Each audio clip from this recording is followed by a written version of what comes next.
వినూత్నంగా వినతులను స్వీకరించిన కేంద్ర మంత్రి. వీడియో కాన్ఫరెన్స్ ద్వారా ఢిల్లీ నుండి వినతులు స్వీకరించిన కేంద్ర మంత్రి రామ్మోహన్ నాయుడు నేరుగా ఢిల్లీలో ఉన్న కేంద్ర మంత్రితో మాట్లాడి తమ బాధలు చెప్పుకున్న శ్రీకాకుళం వాసులు. భవిష్యత్తులో ప్రజా దర్బార్ కార్యక్రమాన్ని మరింత విస్తృతం చేయనున్న రామ్మోహన్ నాయుడు. కేంద్ర పౌర విమానయాన శాఖ మంత్రి శ్రీకాకుళం పార్లమెంట్ సభ్యులు కింజారపు రామ్మోహన్ నాయుడు సోమవారం నాడు వినూత్న కార్యక్రమానికి శ్రీకారం చుట్టారు.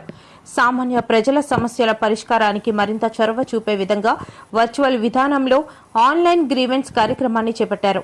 సోమవారం నాడు శ్రీకాకుళం నగరం 80 అడుగుల రహదారిలోని క్యాంపు కార్యాలయం నుండి జిల్లా ప్రజలు వినతులు అందించగా ఢిల్లీలోని తన కార్యాలయం నుండి రామ్మోహన్ నాయుడు వినతులను స్వీకరించారు.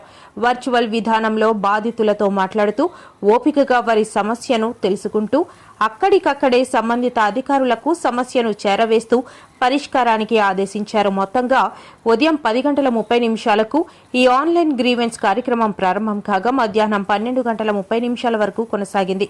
మొత్తంగా 56 మందితో రామ్మోహన్ నాయుడు నేరుగా మాట్లాడి వారి సమస్యలను ఒడ్డుకు చేర్చారు.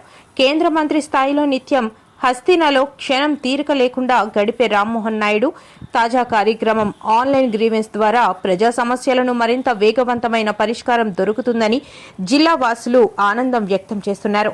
ఇకపై ఈ ఆన్లైన్ గ్రీవెన్స్ కార్యక్రమం మరింత విస్తృతం చేస్తామని పార్లమెంట్ నియోజకవర్గ కేంద్రంతో పాటు 7 నియోజకవర్గాల్లోని శాసనసభ నియోజకవర్గ కేంద్రాలలో సైతం గ్రీవెన్స్ అందుకునే ఏర్పాటు చేస్తామని తెలిపారు. సామాన్య ప్రజల సమస్యలను మరింత ప్రాధాన్యమిస్తూ వేగవంతమైన చర్యలకు కార్యాచరణ సిద్ధం చేశామని రామ్మోహన్ నాయుడు తెలిపారు.